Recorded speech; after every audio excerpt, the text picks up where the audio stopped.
Test ক্রিকেটে 25 বছর পূর্তি বাংলাদেশ বরণ করছে, কিন্তু জানেন কি এই ফরম্যাটে বাংলাদেশ এতটাই মলিন পারফরমেন্স যেটা বলার মতো না।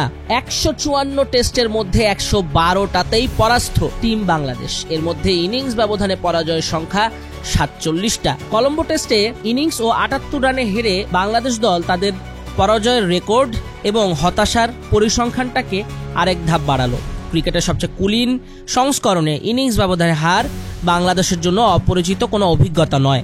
154 টেস্টের 112টাতেই পরাস্ত দলটা। এর মধ্যে ইনিংস ব্যবধানে পরাজয়ের সংখ্যা 47টা।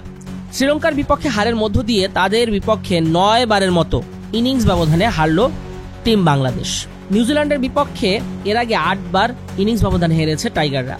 এছাড়া দক্ষিণ আফ্রিকার বিপক্ষেও 9 বারের মতো ইনিংস ব্যবধানের রেকর্ড আছে বাংলাদেশের। পাকিস্তানের কাছে 6 বার, ভারতের কাছে 5 বার একই রকমের বাজে অভিজ্ঞতা পেয়েছে Bangladesh. Australia, England, West Indies 3 বার করে ইনিংস ব্যবধানে হেরেছে তাদের বিপক্ষে। জিম্বাবুয়ের বিপক্ষে 1 বার ইনিংস ব্যবধানে হেরেছে বাংলাদেশ।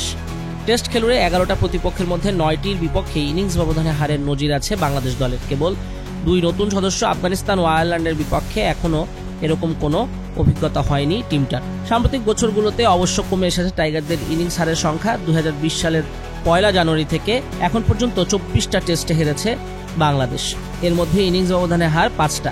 সেগুলো হলো 2020 সালের ফেব্রুয়ারিতে রাওয়ালপিন্ডিতে পাকিস্তানের বিপক্ষে, 2021 সালের ডিসেম্বরে মিরপুরে পাকিস্তানের বিপক্ষে, 2022 সালের জানুয়ারিতে ক্রাইস্টচার্চে নিউজিল্যান্ডের বিপক্ষে, 2024 সালের অক্টোবরে চট্টগ্রামে দক্ষিণ আফ্রিকার বিপক্ষে, আর এবার 28 জুন শ্রীলঙ্কার বিপক্ষে ইনিংস হার।